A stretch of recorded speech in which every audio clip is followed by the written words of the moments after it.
Nandyal assembly seat దక్కించుకోవడానికి YCP వ్యూహరచన చేస్తోంది. టీడీపీలోని group తగాదాలను తమకు అనుకూలంగా మార్చుకోవడానికి జగన్ పార్టీ ప్లాన్ చేసింది. టీడీపీలో 3 వర్గాలు నంద్యాల సీటును ఆశిస్తున్నాయి.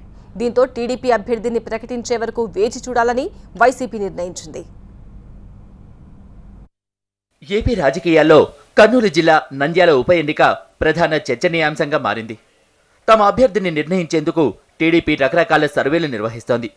శిల్పా మోహన్ రెడ్డి వర్గం మాత్రం సీటు తమకే అని ఆశిస్తోంది.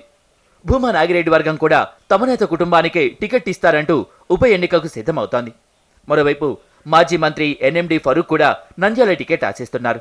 మొత్తం మీద టీడీపీలో 3 వర్గాలు నంద్యాల సీటుపై గంపెడాశలు పెట్టుకున్నాయి. భూమా నాగిరెడ్డి మీద ఉన్న సానుభూతితో అసెంబ్లీకి వెళ్లవచ్చని వారంతా ఆశిస్తున్నారు. అయితే వైసీపీ మాత్రం టెక్నికల్గా ఆ సీటు తమదే గనుక విజయం కూడా తమదే అన్న ధీమాతో ఉంది. కానీ ఇంకా సీట్ ఎవరికి ఇవ్వాలన్న దానిపై వైసీపీ నిర్ణయం తీసుకోలేదు. నంద్యాలలో త్వరలో జరగబోయేటటువంటి ఎన్నికకి వైఎస్ఆర్ కాంగ్రెస్ పార్టీకి చాలా అనుకూలంగా ఉంటుందనేటటువంటిది ఈ మధ్య మేము సేకరించిన సమాచారం. మా సమాచారం చాలా సేకరించాం.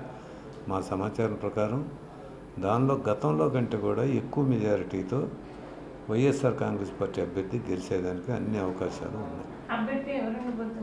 అభ్యర్థి ఎవరు అనేది ఇంతవరకు ఇది లేదమ్మా. అభ్యర్థుల మీద కూడా పార్టీ మేము ఇంకా సర్వే చేయించుకుంటా ఉన్నాం.